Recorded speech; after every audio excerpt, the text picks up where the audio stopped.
So, ayan love, kung mapapansin nyo, meron akong hawak na prutas ngayon, pero hindi ako familiar kung anong tawag sa prutas na to. Pero kahapon, binili ko to sa Spanshed kasi na-curious ako ng sobra kasi yung shape niya love ay parang avo and then yung texture niya ay para naman siyang kalabasa. Ayan, kung mapapansin nyo, ganyan yung shape, I mean texture ng balat niya. And then, ganito sa kabilang side. So, para siyang may kahawig ng ng mga melon and then pakwan. Although, ito nga ay isang variety ng melon, pero hindi ko alam kung ano yung pinaka-main na tawag dito kasi yun, kahapon nga, dinampot ko lang to, then nilagay ko sa cart. Nakalimutan ko nang i-check yung pangalan sa sobrang pagka-curious ko. So, ngayon, samahan nyo kong buksan to. And tignan natin kung ano ba talagang itsura nito sa loob. So, open natin siya. Hindi ko alam kung paano to buksan, kung kailangan mong balatan or hiwain sa gitna. Pero, sige. Ikakat na lang natin siya sa gitna. Medyo matigas siya. Pero kapag nasa may bandang gitna na ay malambot naman i-push.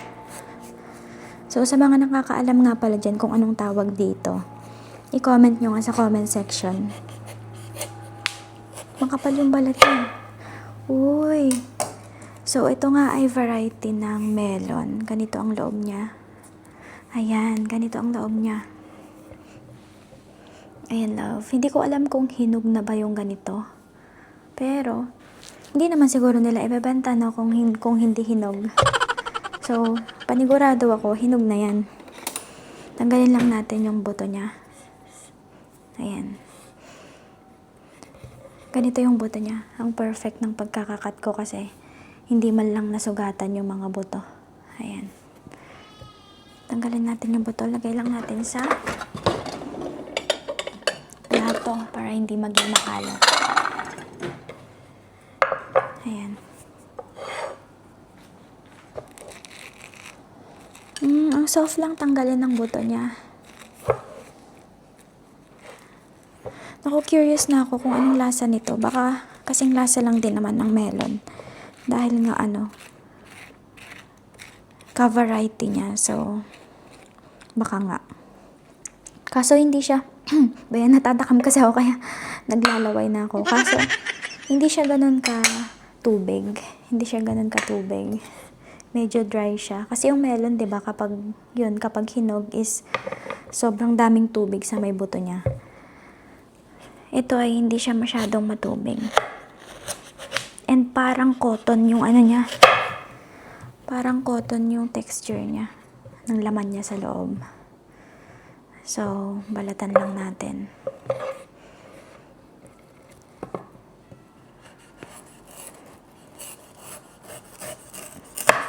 Makapal yung balat niya ha. Tama ba tong pagbalat ko? Panigurado ako, di naman siguro kinakain yung balat nito.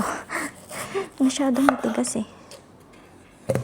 Kasi yung melon, di naman kinakain yung balat niya. Pero nung bata ako, bihira lang kasi kami makatikim ng mga melon and pakwan. Grabe yung pagkain ko ng pakwan nung bata ako.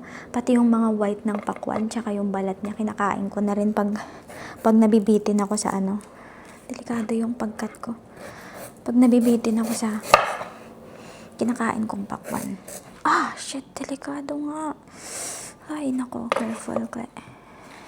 Masyadong madulas. Hindi ako marunong mag-cut kasi nito. Magbalat. Tsaka masyadong matigas tong balat niya. Compare sa sa mga pakwan. Masyadong matigas. Baka hilaw pa to.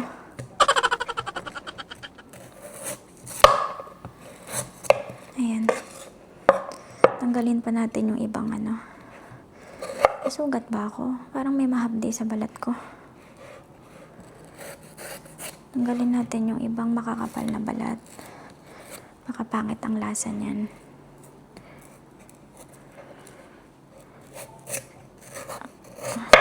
Ayan.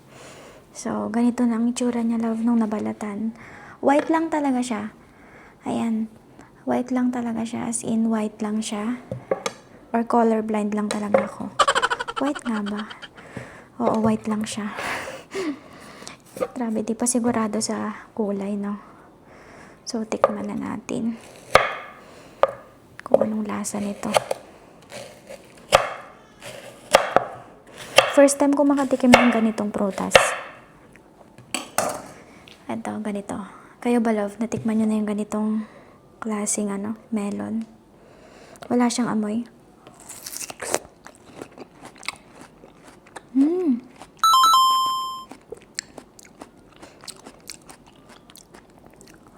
Matamis siya, ha?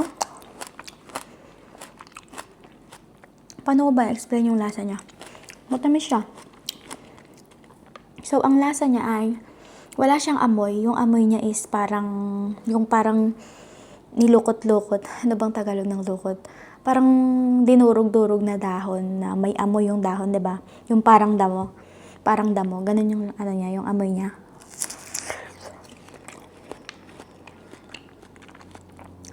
And then yung texture niya, yung isang klase ng peras na natikman ko sa Free Pantry, yung sobrang soft na peras na na hinog talaga.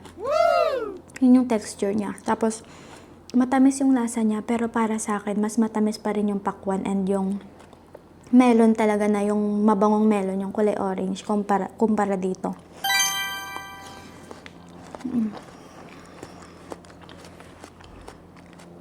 Worth it naman yung presyo niya kasi nabili ko to ng $2.99 or nasa $3.99. Okay na rin.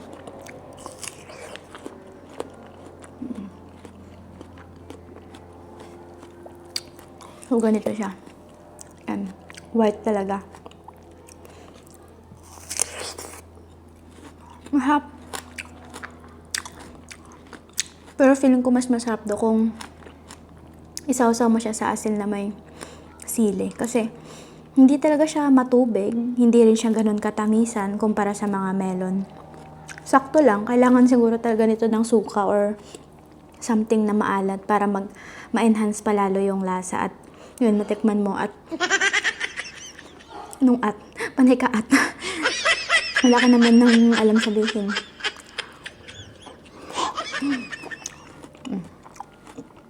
Hap.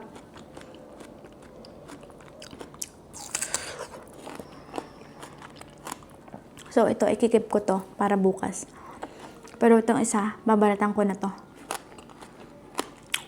Yun lang.